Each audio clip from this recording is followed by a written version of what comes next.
हाँ भी साथियों, स्वागत है आपका अभिनव कैरियर एकेडमी पर। तो अपने कल चर्चा कर रहे थे कि जो एनसीईआरटी की जो साइंस है क्लास 6 से लेके 10 तक, क्लास 6 से लेके 10 तक के उसके एनसीईआरटी के जो पिछले एग्जाम के अंदर या पिछली भर्तियों में जो प्रश्न पूछे गए हैं उनका एक अच्छा कंटेंट जो है वो आपके लिए तैयार किया था। और उससे के अंदर अपने 3 पार्ट में उसको पढ़ने वाले थे। हमने इसमें 3 पार्ट देखे थे, एक फिजिक्स का और उसके बाद हम इसको पढ़ने वाले थे केमिस्ट्री में, और फिर इसको हमने जो बायो के पर्सन थे उनको पढ़ने वाले थे। इन 3 रूप में पढ़ने वाले थे और तीनों को ही अलग अलग क्लास वाइज अपने देखने वाले थे। यानी कि पहले 6 क्लास का, फिर 7th का, और फिर 8th का, और फिर 9th, और फिर 10th। इस रूप से हमने इस क्लास को शुरू किया था। और इसके अंदर हमने कल की क्लास में फिजिक्स के ऊपर चर्चा की थी। तो आज अपनी चर्चा करने वाले हैं केमिस्ट्री के ऊपर। किसके ऊपर है? केमिस्ट्री के ऊपर चर्चा करने वाले हैं। ये जो क्यों महत्वपूर्ण है? महत्वपूर्ण इसलिए है कि जो आने वाले एग्जाम है, चाहे वो वीडियो की बात करें, पटवार की बात करें, चाहे अपने 4th ग्रेड की बात करें, चाहे अपने 4th ग्रेड की बात करें, चाहे अपने रेलवे की बात करें, किसकी बात करें? रेलवे की बातें करें, इन सब के अंदर जो एनसीईआरटी से प्रश्न जो है वो लिए जाते हैं। और एनसीईआरटी से प्रश्न किस तरीके से लिए जाएंगे ये आपके लिए ये क्लास बताने वाली है। तो आज अपने केमिस्ट्री से जुड़े हुए प्रश्न जो थे उनके ऊपर चर्चा करने वाले हैं। तो केमिस्ट्री के ऊपर चर्चा करेंगे आज की क्लास में। हाँ जी, तो पहला हम बात करेंगे क्लास 6 के बारे में। किसके बारे में? क्लास 6 की जो साइंस की बुक है, और उस साइंस की बुक के अंदर जो केमिस्ट्री के टॉपिक है वहां से जो पूछे हुए प्रश्न है उनके ऊपर पहले चर्चा करते हैं। पानी एवं कॉपर सल्फेट, CuSO4 क्या है?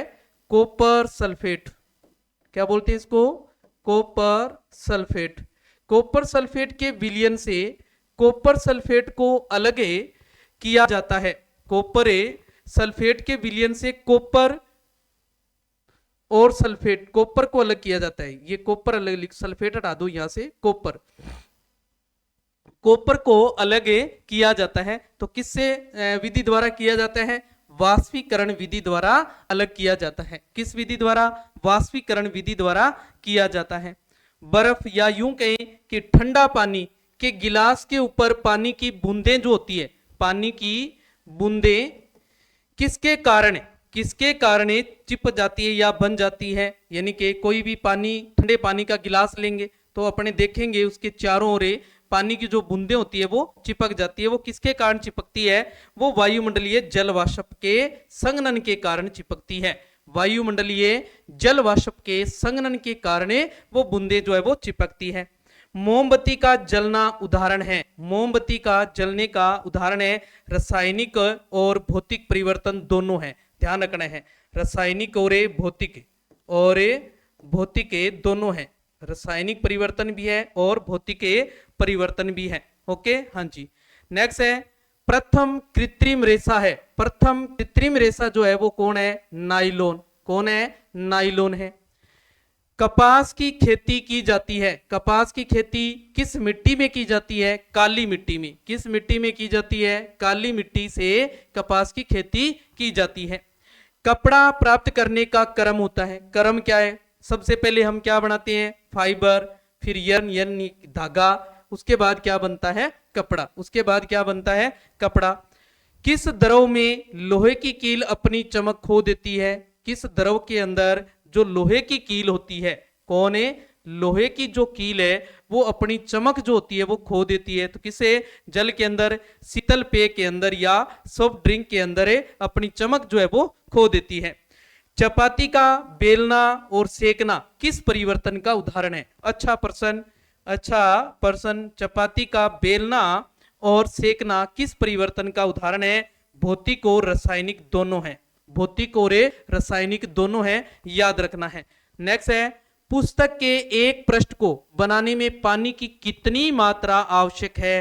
तो 2 गिलास। अच्छा प्रश्न याद रखना है ये, अच्छा प्रश्न एनसीईआरटी की बुक से 2 गिलास, इसको ध्यान रखना है, कहीं 1 गिलास या 3 गिलास आपने नहीं करना है, 2 गिलास मानना है। शर्करा जो ग्लूकोज होता है जल में होता है, जल में क्या होता है, जो शर्करा होती है वो पूर्णतः घुलनशील होता है, पूर्णतः क्या होता है, घुलनशील, यानी कि अच्छी तरह से पानी के अंदर वो घुल जाता है, पूरी तरह से घुल जाता है। सेफ्टी पिन बना होता है, हमने इसको कल की क्लास में भी देखा था, क्या होता है, स्टील और प्लास्टिक, स्टील और प्लास्टिक का बना होता है। कुछ सब्जियां जैसे आलू है, भिंडी है, बैंगन है आदि को अलग किया जाता है, अलग अलग किससे करते हैं, अपने हाथ से, किससे करते हैं, हाथ से, तो क्या आ जाएगा, हस्त चयन विधि द्वारा, क्या आ जाएगा, हस्त चयन विधि द्वारा। ओके, हाँ जी। नेक्स्ट है सूखे पौधों की डंडियों से अनाज को अलग करने की जो विधि है वो क्या कहलाती है, थ्रेशिंग, क्या कहलाती है, थ्रेशिंग कहलाती है, याद रखना है। हवा की सहायता से अनाज से भूसा या जो तूड़ी होती है को अलग किस विधि द्वारा किया जाता है, तो किस विधि से किया जाता है, निष्पावन विधि द्वारा, किस विधि द्वारा, निष्पावन विधि द्वारा। मिश्रण के तली में बैठे पदार्थ को अवसादन विधि से, किस विधि से, अवसादन विधि से अलग किया जाता है, तथा ऊपर स्थित जो पदार्थ होते हैं उनको किस विधि से अलग किया जाता है, तो निस्तारण विधि से अलग किया जाता है, किस विधि से, निस्तारण विधि से अलग किया जाता है। हाँ जी। नेक्स्ट है द्रव को छानने की प्रक्रिया कहलाती है, द्रव को छानने की जो प्रक्रिया होती है वो क्या कहलाती है, निस्यंदन, क्या कहलाती है, निस्यंदन कहलाती है। हाँ जी, ये वो प्रश्न है बच्चों जो पीछे के एग्जाम के अंदर पूछे हुए प्रश्न, पीछे के जो एग्जाम के अंदर पूछे हुए प्रश्न जो एनसीईआरटी की बुकों से कितने महत्वपूर्ण प्रश्न और कितने ऐसे प्रश्न है देखो आपके सामने जो एनसीईआरटी की बुकों से पूछे हुए हैं, तो आपके लिए एनसीईआरटी की बुक जो है वो कितनी महत्वपूर्ण है आप इस बात से अंदाजा लगा सकते हैं। देखो हाँ जी, बादल उदाहरण है, बादल किसका उदाहरण है, हवा में तैरती पानी की छोटी छोटी बूंदें, हवा में तैरती पानी की छोटी छोटी बूंदें का उदाहरण क्या है, बादल है। पर्वतारोही अपने साथ ऑक्सीजन इसलिए ले जाते हैं, पर्वतारोही जो होते हैं वो ऑक्सीजन क्यों लेकर जाते हैं, क्योंकि ऊंचे पहाड़ों पर ऑक्सीजन की क्या होती है, कमी होती है, इसलिए वो साथ में क्या लेके जाते हैं, ऑक्सीजन। किस पदार्थ से बने कपड़े में जीवंत रंग और चमक होती है, यानी कि जो कपड़े होते हैं उन कपड़ों के अंदर जो जीवंत रंग है, यानी कि जो कपड़े का रंग है और जो चमक आती है वो किसके कारण आती है, सिल्क के कारण या फिर रेशम के कारण। ठीक है। जूट के किस भाग से जूट फाइबर प्राप्त किया जाता है, अच्छा प्रश्न, जूट के किस भाग से जूट फाइबर जो है वो प्राप्त किया जाता है, तो किससे प्राप्त किया जाता है, तने से, किससे, तने से। रेशे की प्राप्ति कपास के किस भाग से की जाती है, रेशे की प्राप्ति कपास के किस भाग से की जाती है, तो किस भाग से की जाती है, फल से, फल आएगा यहाँ, फूल नहीं है, फल, क्या करना है, फल। ओके, हाँ जी। लस्सी से वसा की मात्रा को कम किस विधि से किया जाता है, लस्सी से वसा की मात्रा को कम किस विधि से किया जाता है, यानी जो छाछ होती है, लस्सी मतलब छाछ जो है, छाछ के अंदर जो वसा की मात्रा है, जो घी होता है, उस घी को कम हम किस विधि से करते हैं, मंथन विधि द्वारा, किस विधि द्वारा, मंथन विधि द्वारा। वायुमंडल में सर्वाधिक मात्रा में पाया जाता है नाइट्रोजन, क्या पाया जाता है, नाइट्रोजन। ब्रह्मांड में सर्वाधिक मात्रा में पाया जाता है H2, हाइड्रोजन, याद रखना है, ब्रह्मांड आए तो H2 करना है, वायुमंडल आए N2 करना है, याद रखना है। दोनों महत्वपूर्ण प्रश्न, दोनों ही महत्वपूर्ण प्रश्न है, याद रखना है। नेक्स्ट अपने पास, सूखी मिट्टी को पानी में डालने पर बुलबुले कहां से आते हैं, सूखी जो मिट्टी होती है उसको अगर पानी में डालेंगे, जैसे पानी का गिलास है, इस पानी में अपनी सूखी मिट्टी जो है वो डालेंगे तो अंदर से बुलबुले निकलेंगे, निकलेंगे ना, तो वो बुलबुले कहां से आते हैं, वो मिट्टी में उपस्थित वायु के बाहर निकलने के कारण, यानी कि जो मिट्टी है उस मिट्टी के अंदर जो वायु होगी उस वायु के बाहर निकलने के कारण बुलबुले जो है वो आते हैं। मक्खन एवं क्रीम बनाने में मंथन विधि का प्रयोग किया जाता है, यानी कि मक्खन है या हम क्रीम बनाते हैं तो किस विधि से? मंथन विधि द्वारा किया जाता है। इसी तरीके से मक्खन और क्रीम से घी जो है वो किस विधि से प्राप्त किया जाता है? वो किया जाता है निस्तारण और निस्पंदन विधि द्वारा। किस विधि द्वारा? निस्तारण और निस्पंदन विधि द्वारा। याद रखना है। मोमबत्ती के जलते समय कौन सा परिवर्तन होता है? तो आपको अभी बताया मैंने, रासायनिक और भौतिक दोनों होता है। रासायनिक और भौतिक परिवर्तन दोनों होता है। अब बात करते हैं अपनी क्लास 7 की। क्लास 7 से जो केमिस्ट्री के टॉपिक है वहां से कौन से प्रश्न जो है वो पूछे गए हैं। रेशम का रेशा प्राप्त होता है। रेशम का रेशा जो है वो कहां से प्राप्त होता है? कोकून से। कहां से? कोकून से। ओके, सीधा का सीधा प्रश्न है एनसीईआरटी की बुक के अंदर, ये आप देख सकते हो। हाँ जी। लवण युक्त जल जंग लगने की दर पर क्या प्रभाव डालते हैं? जो लवण युक्त जल जो होते हैं वो जंग लगने की दर पर क्या प्रभाव डालेंगे? तो ध्यान रखना है, लवण युक्त जल है अगर तो जंग लगने की दर को बढ़ा देते हैं। क्या करते हैं? बढ़ा देते हैं। अगर उदासीन जल है, स्वच्छ जल है, तो जंग लगने की दर जो है वो सामान्य रहती है। ओके, हाँ जी। मौसम बुलेटिन में प्रदर्शित अधिकतम और न्यूनतम तापमान जो होता है वो होता है किसके कारण? यानी कि जो अधिकतम तापमान का कौन सा होगा? दिन वाला।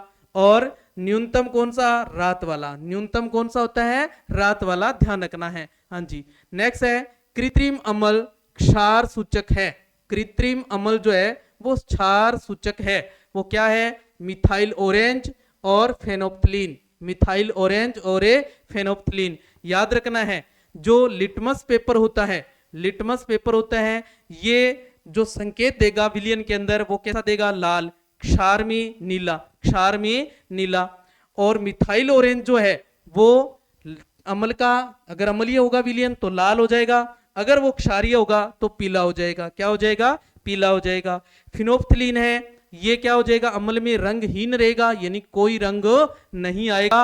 और क्षार है अगर तो कैसा हो जाएगा? गुलाबी हो जाएगा। क्या हो जाएगा? गुलाबी। हल्दी जो है ये अगर वो अम्लीय है तो क्या हो जाएगी? वो पीला या फिर नीला हो जाएगी। पीला या फिर नीला। और क्षार है तो क्या हो जाएगी? लाल हो जाएगी। क्या हो जाएगी? लाल। गुड़हल का जो पुष्प होता है ये अम्लीय में तो कैसा हो जाएगा? गुलाबी। और क्षार के अंदर कैसा हो जाएगा? हरा। याद रखना है। ओके, हाँ जी। नेक्स्ट है अवस्थाएं, जैसे ठोस, द्रव और गैस। जो अवस्थाएं होती है पदार्थ की में परिवर्तन कौन सी अभिक्रिया का उदाहरण है? यानी कि इनमें जब परिवर्तन होता है ठोस से द्रव या द्रव से गैस, गैस से वापस ठोस या गैस से द्रव, है ना, ये किस प्रकार का परिवर्तन है? तो ये एक प्रकार का भौतिक परिवर्तन है। किस प्रकार का? भौतिक परिवर्तन होता है।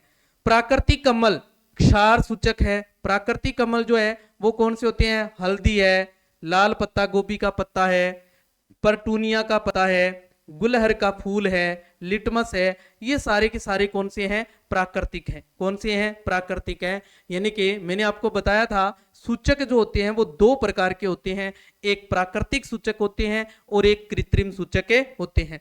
जो हमने अभी देखा इस पीछे वाले प्रश्न में, जो ये लिटमस पेपर है ये प्राकृतिक है। ये क्या है? प्राकृतिक है। समझ गए? ये प्राकृतिक सूचक है। ये मिथाइल ऑरेंज और फेनोप्थलीन ये कौन से आगे? ये कृत्रिम आगे। ये कौन से आगे? कृत्रिम आगे। हल्दी है, ये दोनों भी क्या है? प्राकृतिक है। ये दोनों भी क्या है? प्राकृतिक है। समझ गए? तो अब अपने पास प्रश्न क्या है कि प्राकृतिक अम्ल का क्षार सूचक क्या है?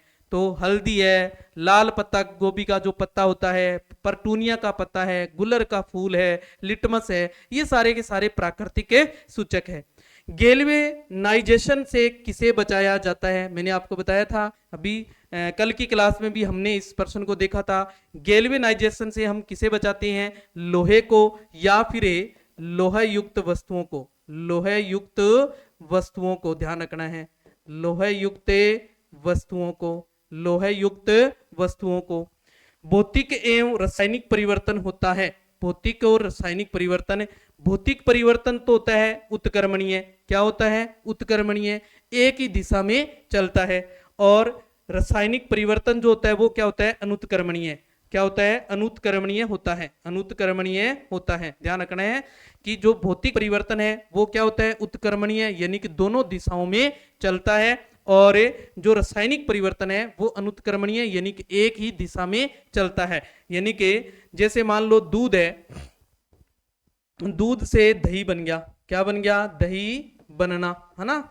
अब दही बन गया तो दही से वापस दूध बना सकते हैं क्या अपनी, नहीं बना सकते। तो ये क्या हुआ, अनुत्क्रमणीय, क्या हुआ, अनुत्क्रमणीय, यानी कि अनुत्क्रमणीय। तो ये कौन सा परिवर्तन है, रासायनिक परिवर्तन। कौन सा है, रासायनिक परिवर्तन है। मिट्टी की क्षारीयता को कम करने के लिए उसमें क्या मिलाया जाता है, जो क्षारीयता होती है मिट्टी के अंदर उसे कम करना है हमने। तो कम करने के लिए देखो, उदासीन करने के लिए अपने अच्छे से जानते हैं भी, अम्ल और क्षार जो होते हैं, अम्ल और जो क्षार होते हैं, इन दोनों को आपस में अगर मिला दें तो ये एक दूसरे के प्रभाव को नष्ट करके क्या हो जाते हैं, उदासीन, क्या हो जाते हैं, उदासीन हो जाते हैं। अम्ल और क्षार को अगर हम आपस में मिलाते हैं तो ये एक दूसरे के प्रभाव को नष्ट करके क्या हो जाते हैं, उदासीन हो जाते हैं। तो क्षारीय है तो क्षार में हमें क्या मिलाना पड़ेगा, अम्ल, यानी कार्बनिक पदार्थ मिलाने पड़ेंगे, और कार्बनिक पदार्थ जो होते हैं वो कैसे होते हैं, अम्लीय होते हैं। कौन से, अम्लीय। संयुक्त राष्ट्र द्वारा प्रति व्यक्ति प्रतिदिन के लिए जल की न्यूनतम कितनी मात्रा आवश्यक है, यानी कि संयुक्त राष्ट्र द्वारा एक व्यक्ति को एक दिन में कितने जल की कम से कम आवश्यकता होती है, 50 लीटर। कितनी, 50 लीटर। फिर है फिल्ट्रेशन प्लांट में, ये आपको सेम का सेम पर्सन जो है एनसीईआरटी की बुक के अंदर पर्सन दिया हुआ है, ये सेम टू सेम पर्सन, आप बुक के अंदर इस पर्सन को देख सकते हैं। नेक्स्ट है फिल्ट्रेशन प्लांट में पानी को साफ किया जाता है। फिल्ट्रेशन प्लांट जो होता है जिसमें पानी साफ किया जाता है वो किस विधि से किया जाता है, वो रेत और महीन जो बजरी होती है या जो मध्य बजरी होती है उनको डाल कर जो पानी होता है उस पानी को स्वच्छ किया जाता है। हाँ जी।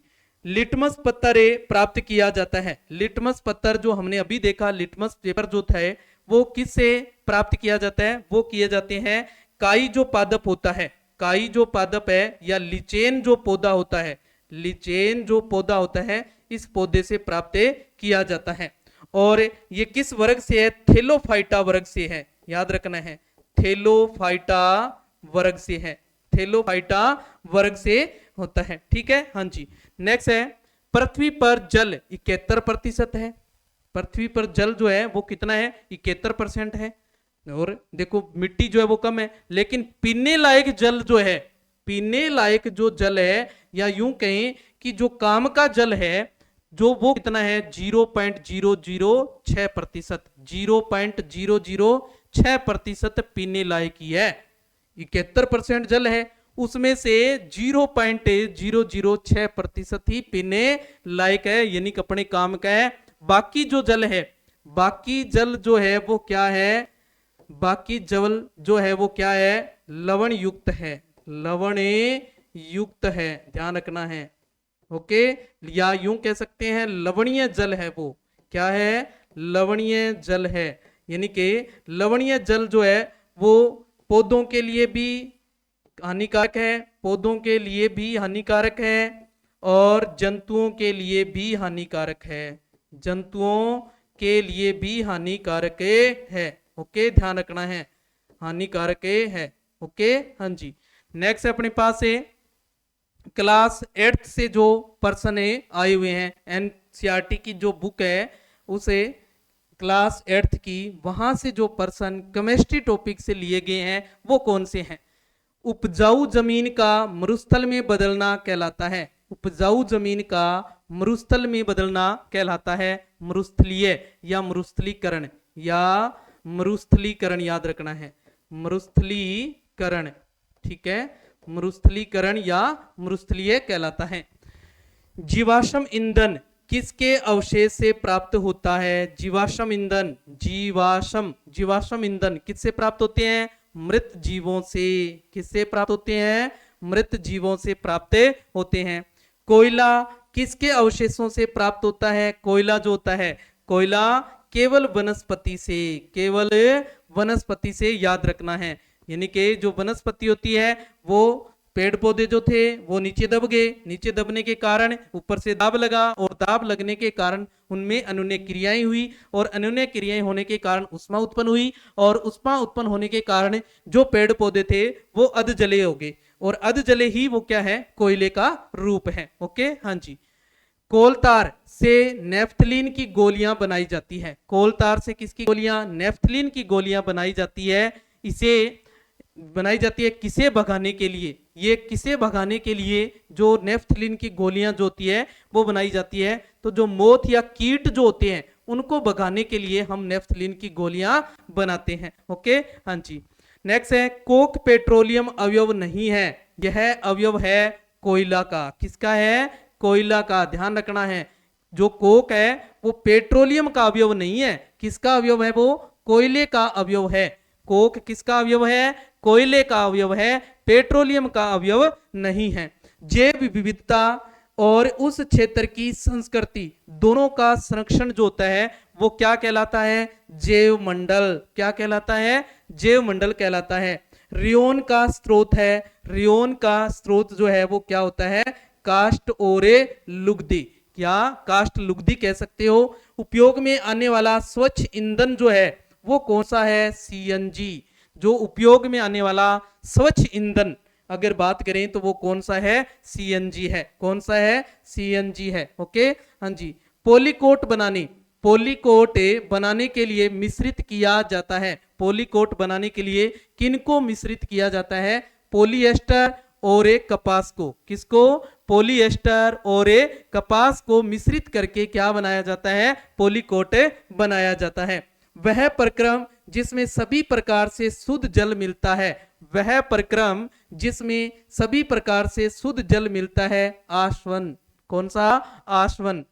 पेट्रोलियम का निर्माण उस जीव से हुआ है जिसका निवास स्थान था। कहां था? समुद्र में। कहां था? समुद्र में। ध्यान रखना है, जो समुद्री जीव जो है, ध्यान दें, इस बात को ध्यान से सुने, जो पेट्रोलियम पदार्थ है वो कैसे बनता है? पेट्रोलियम पदार्थ बनता है जो समुद्री जीव होते हैं और वो समुद्री जीव नीचे जो समुद्र का तल होता है उस तली के अंदर नीचे चले जाते हैं और ऊपर से गाद वगैरह आ जाती है और उस गाद के नीचे दब जाते हैं और फिर और दब जाते हैं, से दबते रहते हैं और अंत में जो नीचे नीचे दबता है वो धीरे धीरे एक लिक्विड पदार्थ में बदलता जाता है, जिससे किसका निर्माण हुआ? पेट्रोलियम का। अब ये जितना मैंने अभी 2 सेकंड में आपको इस बात को बताया, तो इतना जल्दी ये पेट्रोलियम पदार्थ नहीं बनता है, इनमें लाखों वर्ष लग जाते हैं। क्या?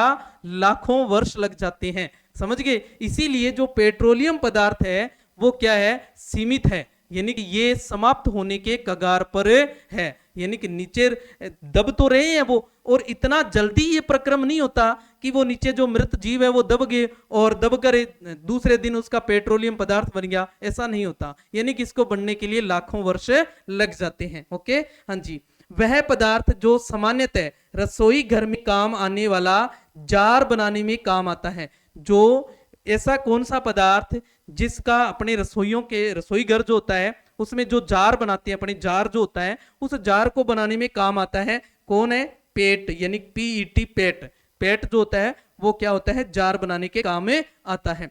प्रति ग्राम ईंधन के दहन से जो ऊष्मा प्राप्त होती है, प्रति ग्राम ईंधन के दहन से जो ऊष्मा प्राप्त होती है उसे कहते हैं ऊष्मीय मान। ये बिल्कुल पेट टू पेट पर्सन दिया हुआ है, ये पेट टू पेट पर्सन ऐसा पर्सन आपको बुक के अंदर देखने को मिल जाएगा, सेम ऐसा पर्सन आया हुआ है, देखो ये, समझ गए। हाँ जी। नेक्स्ट है उसमें मान। याद रखना है एक चीज और, याद रखो, उसमें जो मान होता है वो गैस का सबसे ज्यादा, द्रव में उससे कम और ठोस में सबसे कम होता है। ठोस में सबसे कम होता है। और जो ज्वलन ताप होता है वो ठोस का ज्यादा होता है और गैस का कम होता है। ओके, वह ताप जिस पर कोई पदार्थ जलना प्रारंभ कर देता है, वह ताप जिस पर कोई पदार्थ जलना प्रारंभ कर देता है क्या कहलाता है? ज्वलन ताप। क्या कहलाता है? ज्वलन ताप कहलाता है। ये भी सेम टू सेम पर्सन जो है आपको बुक के अंदर देखने को मिल जाएगा। सेम ऐसे का ऐसे पर्सन है, ये समझ गए। हाँ जी, तो कितना महत्वपूर्ण है, आप इससे अंदाजा लगा सकते हैं कि एनसीईआरटी की बुक हमारे लिए कितनी महत्वपूर्ण है, और वहीं से ही पर्सन जो है वो बनते हैं। तो आज के बाद आपने क्या करना है, क्लास 6 से लेके क्लास 10 तक जो एनसीईआरटी की बुक है उन बुकों को आपने स्टोर करना है और उनके प्रत्येक टॉपिक को आपने अच्छे से तैयार करना है, समझ गए। हाँ जी, नेक्स्ट अपने मैग्नीशियम का जो रिबन है वो वायु में जलकर उत्पन्न करता है। मैग्नीशियम का जो रिबन होता है वो वायु में अगर जल जाएगा, यानी कि ये मैग्नीशियम है, इसको अगर अपने वायु में जलाएं तो क्या बनेगा, मैग्नीशियम ऑक्साइड। क्या बनेगा, मैग्नीशियम ऑक्साइड। साथ ही साथ क्या निकलेगी, उष्मा। क्या निकलेगी, उष्मा। और साथ में क्या निकलेगा, प्रकाश। साथ में क्या निकलेगा, प्रकाश। इस बात को याद रखना है। सबसे स्वच्छ ईंधन, स्वच्छ ईंधन कौन सा है, H2। कौन सा है, H2 है, ध्यान रखना है। नेक्स्ट अपने बात करते हैं क्लास 9th की। किसकी बात करते हैं, क्लास 9th की बात करते हैं। क्लास 9th के जो एनसीईआरटी के टॉपिक है वहां से पर्सन जो है वो किस प्रकार से लिए गए हैं। पहला पर्सन, किसने परमाणु की तुलना सौर परिवार से की। किसने परमाणु की तुलना सौर परिवार से की। पेट टू पेट पर्सन आपको बुक के अंदर पहले ही पृष्ठ के ऊपर ये पर्सन दिया हुआ है, आप अच्छे से देख सकते हैं। तो किसने कहा था, ये रदरफोर्ड ने। किसने कहा था, रदरफोर्ड ने। रदरफोर्ड वही है, ये रदरफोर्ड वही है जिसने सोने के पन्नी के ऊपर इस परमाणु मॉडल को समझाया था। ओके, हाँ जी। Ethyl ethanoate, ethyl ethanoate CH3COO C2H5 के एक नमूने में 2 ऑक्सीजन होते हैं और दोनों ऑक्सीजन परमाणु के समस्थानिक। दोनों ऑक्सीजन परमाणु के क्या होते हैं, समस्थानिक होते हैं। घड़े का पानी, ऐसे लिखो इसको, घड़े का पानी ठंडा होता है। घड़े का पानी ठंडा होता है वाष्पन के कारण। किसके कारण होता है, वाष्पन के कारण। जबकि यह प्रक्रिया जो है वो क्या कहलाती है, रुद्धोष्म प्रक्रिया कहलाती है। क्या कहलाती है, रुद्धोष्म प्रक्रिया कहलाती है। सल्फर तथा कार्बन डाइसल्फाइड का मिश्रण, सल्फर तथा कार्बन डाइसल्फाइड का मिश्रण टिंडल प्रभाव नहीं दर्शाता है। टिंडल प्रभाव नहीं दर्शाता है। टिंडल प्रभाव क्या था, टिंडल प्रभाव था कि कोई भी बंद कमरा है और उस बंद कमरे में से किसी रोशनदान से कोई प्रकाश आ रहा है तो उस प्रकाश का जो पथ है वो अपने को दिखाई देता है। ये पथ का दिखाई देना ही टिंडल प्रभाव है। इसको अपने एक एग्जांपल और बताया था आपको, याद करो। जो घना जंगल होता है, घने जंगल में थोड़े से छिद्र के अंदर से जो प्रकाश है वो आ रहा है और उस प्रकाश का अपने को पथ दिखाई देता है, तो वो पथ जो दिखाई देता है वही क्या है, टिंडल प्रभाव है। तो टिंडल प्रभाव हम कहाँ नहीं देख सकते हैं, सल्फर और कार्बन डाइसल्फाइड का जो मिश्रण होगा इस मिश्रण में टिंडल प्रभाव जो है वो नहीं दर्शाता है, क्योंकि ये क्या होता है कि समांगी मिश्रण होता है। क्या होता है, समांगी मिश्रण होता है। वाष्पन, विसरण और गैसों का प्रसार ताप बढ़ाने से क्या होगा, बढ़ता है।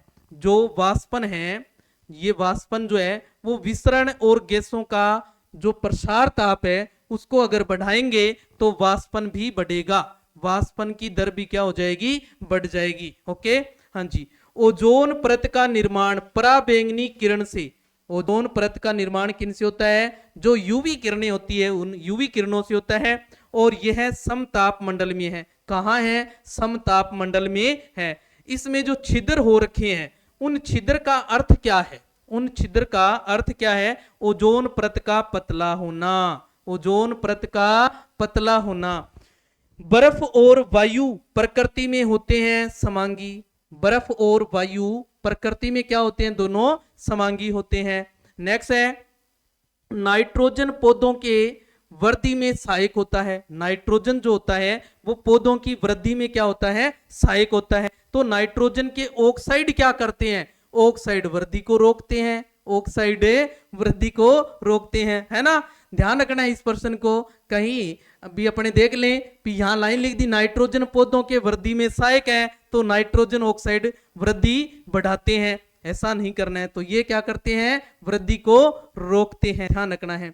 एक संयोजकता वाला तत्व होता है, एक संयोजकता वाला तत्व होता है, धातु या अधातु, धातु या अधातु दोनों होता है, एक संयोजकता है।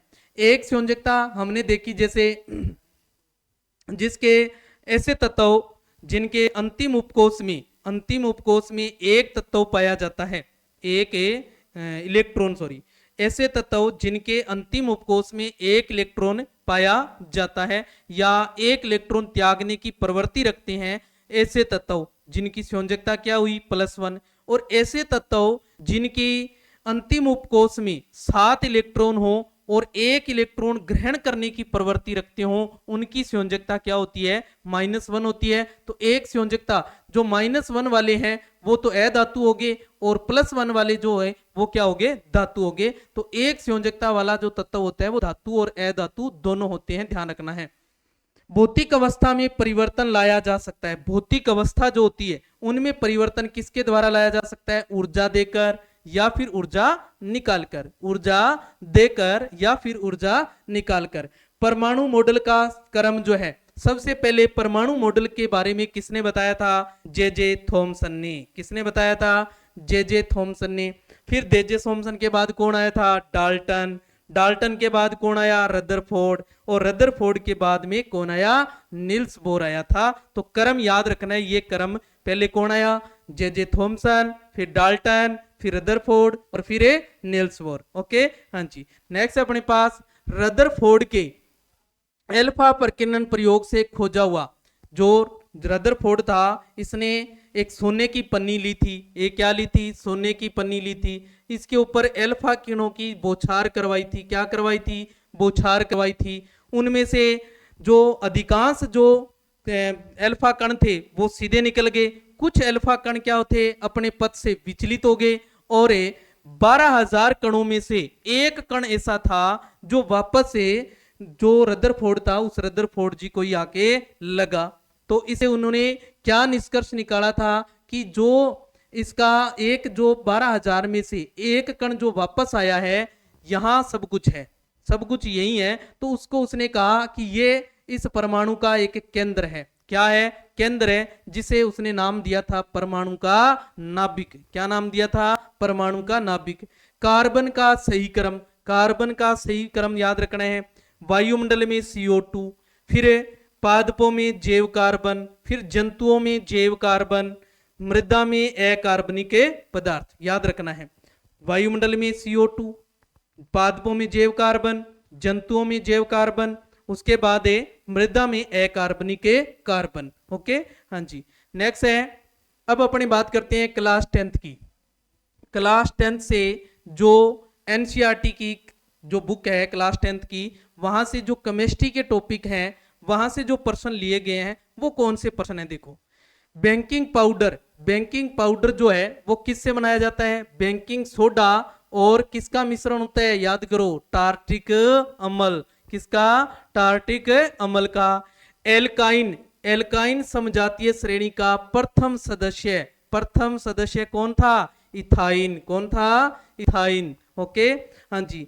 अष्टक नियम, अष्टक नियम न्यूलैंड, न्यू है ये, न्यूलैंड ने 1863 ईस्वी में दिया। कब दिया था, 1863 ईस्वी में, जिसमें सारणी में 56वें तत्व थोरियम पर समाप्त होती है। यानी कि जो सारणी थी वो 56वां जो तत्व था थोरियम, उस थोरियम पर वो सारणी समाप्त हो रही थी।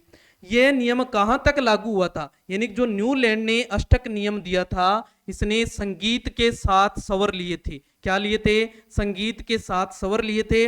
उन 7 स्वरों से जैसे सा रे गा मा पा धा नी सा, है ना, पहला तत्व, पहला जो अक्षर है वो 8वां अक्षर है आ रहा है। ऐसे उसने कहा कि जो पहले तत्व के गुण है वो 8वें तत्व के गुणों से मैच होंगे। इस प्रकार उसने एक नियम दिया और जो नियम दिया वो 56वें तत्व पर जो सारणी थी वो सारणी समाप्त हो रही थी। तो यह नियम कहां तक लागू हुआ था, यह नियम कैल्शियम तक लागू हुआ था, या यूं कह सकते हैं जो हल्के तत्व थे उन हल्के तत्वों पर यह नियम लागू हो पाया था, जो भारी तत्व थे उन पर यह नियम लागू नहीं हो पाया था। ओके हाँ जी।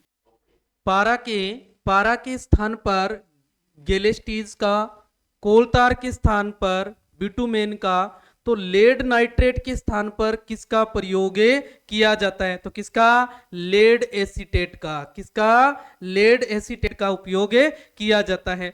NaCl का प्रयोग कच्चे माल के रूप में किसके निर्माण में किया जाता है? यानी कि हम कच्चे निर्माण के रूप में NaCl लेते हैं तो किसका निर्माण करते हैं? तब अपने कच्चे माल के रूप में NaCl का प्रयोग करते हैं। तो एक तो धावन सोडा और एक बेकिंग सोडे का निर्माण करते वक्त हम कच्चे माल के रूप में NaCl का प्रयोग करते हैं।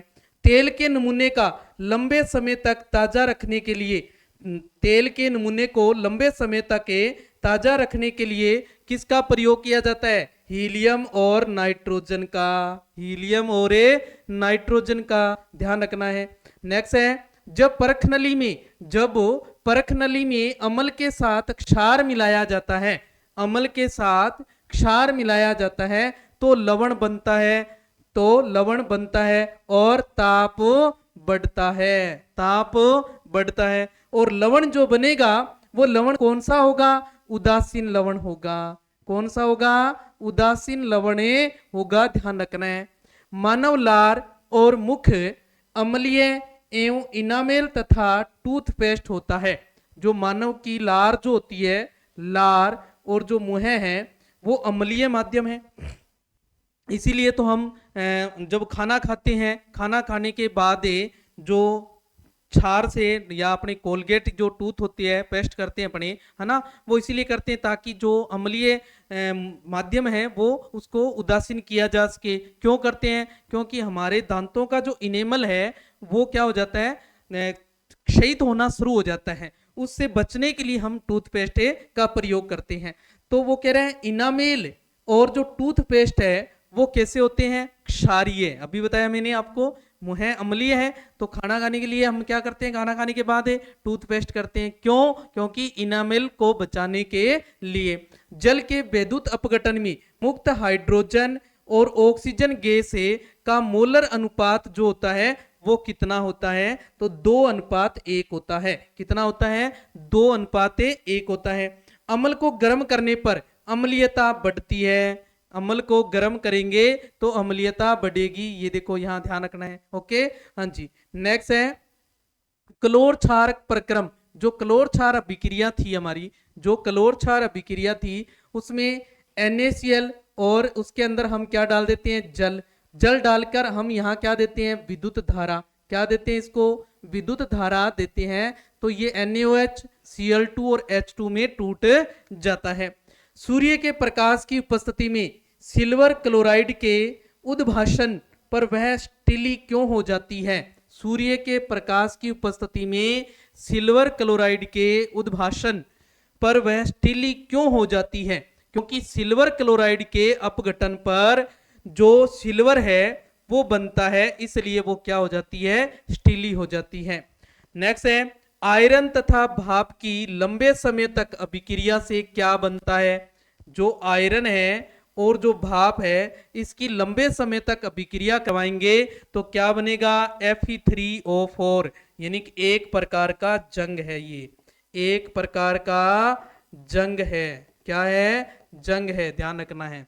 नेक्स्ट है अपने पास सोना घुलता है। सोना किसमें घुलता है?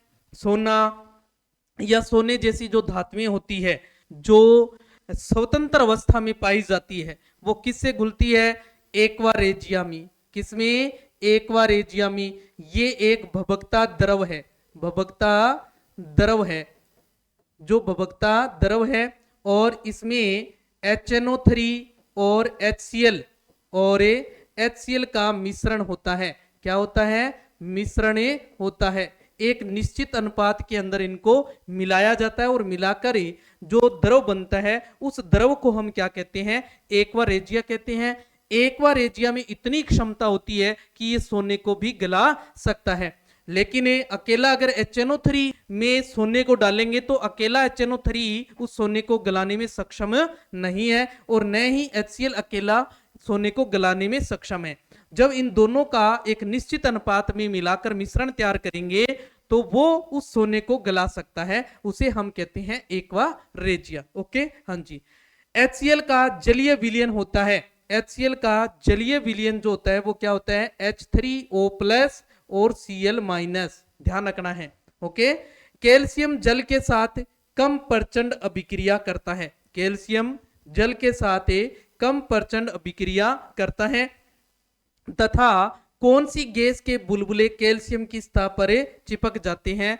यानी कि जब हम कैल्शियम की अभिक्रिया, यानी कि हम लोगों ने एक बात पढ़ी थी, धातु की क्रिया जल से, धातु की क्रिया जल से पढ़ा था हमने, याद करो, है ना। तो जल से जब धातु की क्रिया करवाते हैं तो उसमें कैल्शियम एक ऐसी धातु है जो जल के साथ अभिक्रिया, इसमें जब कैल्शियम धातु की जब जल के साथ अभिक्रिया करवाते हैं तो हाइड्रोजन गैस उत्सर्जित होती है। हाइड्रोजन गैस क्या होती है, उत्सर्जित होती है। और कैल्शियम के साथ जब अभिक्रिया जल की करवाते हैं तो इसमें जो हाइड्रोजन है वो हाइड्रोजन एक बूंदों के रूप में सतह बना लेता है और उसके चारों ओर चिपक जाता है। तो वो चारों ओर जो सतह है, बुलबुले जो है वो किस गैस के कारण चिपकते हैं, किसके चिपकते हैं, H2 गैस के चिपकते हैं। इसी कारण कैल्शियम धातु जो है वो जल के ऊपर तैरने लग जाती है। हाँ जी, नेक्स्ट है, धातु सामान्यतः अम्ल से क्रिया कर लवण और हाइड्रोजन देती है। लवण और हाइड्रोजन, लेकिन कौन सा ऐसे अम्ल है जो धातु जैसे मैग्नीज है और मैग्नीशियम है, इन दो धातुओं को छोड़कर बाकी सभी धातुओं के साथ उस अम्ल की अगर क्रिया करवाएंगे तो वो हाइड्रोजन जो है वो नहीं देगा। हाइड्रोजन जो है वो नहीं देगा। ऐसा कौन सा अम्ल है, तो HNO3 अम्ल है। ध्यान रखना है, नाइट्रिक अम्ल। कौन सा अम्ल, नाइट्रिक अम्ल है। ओके, याद रखना है। हाँ जी, कॉपर को वायु में खुला रखा जाए तो यह अपनी भूरी सतह को खो देता है और उसको हरे रंग में बदल देता है। किसमें, हरे रंग में। तो हरे रंग की परत किसके निर्माण के कारण होती है, ये किसके कारण होती है, ये कॉपर कार्बोनेट के कारण। किसके कारण होती है, कॉपर कार्बोनेट के कारण होती है। मैनलिप ने आवर्त सारणी 1869 में दी। कब दी, 1869 में, जबकि यह जर्मन पत्रिका में 1871 में छपी। कब छपी, 1871 में छपी। उस समय तत्वों की संख्या कितनी थी, तो उस समय तत्वों की संख्या थी 63। कितनी थी, 63। और वर्तमान में कितनी है, वर्तमान में 118, याद रखनी है। वर्तमान में कितनी है, 118 है। ओके, हाँ जी। उभयधर्मी ऑक्साइड, उभयधर्मी ऑक्साइड, ऐसे ऑक्साइड, देखो ध्यान दें, उभयधर्मी ऑक्साइड किसे कहते हैं, ऐसे ऑक्साइड जो अम्ल व क्षारीय, अम्लीय व क्षारीय दोनों ही प्रकृति को प्रदर्शित करते हैं या दोनों ही प्रकृति दर्शाते हैं, ऐसे ऑक्साइडों को हम उभयधर्मी ऑक्साइड कहते हैं। कौन से हैं, एल्यूमिनियम है, जिंक है, लेड है और टिन जो है, ये ऐसे धातु ऑक्साइड हैं। यानी कि aluminium oxide, zinc oxide, lead oxide और टिन ऑक्साइड ऐसे ऑक्साइड है जो उभयधर्मी ऑक्साइड है, यानी कि अम्लीय और क्षारीय दोनों ही प्रकृति को दर्शाते हैं। निकेल तथा पैलिडियम उत्प्रेरक की उपस्थिति में वनस्पति तेल से घी बनाने का उदाहरण जो है वो किस प्रकार की अभिक्रिया है, तो वो है संकलन अभिक्रिया। किस प्रकार की, संकलन अभिक्रिया है। इसमें संकलन अभिक्रिया में क्या होती है कि जो असंतृप्त हाइड्रोकार्बन जो होते हैं, असंतृप्त जो हाइड्रोकार्बन है, हाइड्रोकार्बन जो है उसको संतृप्त हाइड्रोकार्बन में बदला जाता है। किसमें, संतृप्त हाइड्रोकार्बन में बदला जाता है, हाइड्रोकार्बन में बदला जाता है। और ये ही क्या होती है कि संकलन अभिक्रिया होती है। आयनिक यौगिक में इलेक्ट्रॉन का आदान प्रदान होता है। तो HCl में क्या है, HCl क्या है, एक प्रकार का, HCl एक प्रकार का अम्ल है। ये एक आयनिक यौगिक नहीं है, आयनिक यौगिक नहीं है। आयनिक यौगिक कौन से हैं, जैसे NaCl है, ये एक आयनिक यौगिक है। ये क्या है, आयनिक यौगिक है। Au गोल्ड, Ag सिल्वर और Pt प्लेटिनियम ये प्रकृति में पाए जाते हैं। ये प्रकृति में मुक्त अवस्था में पाए जाते हैं।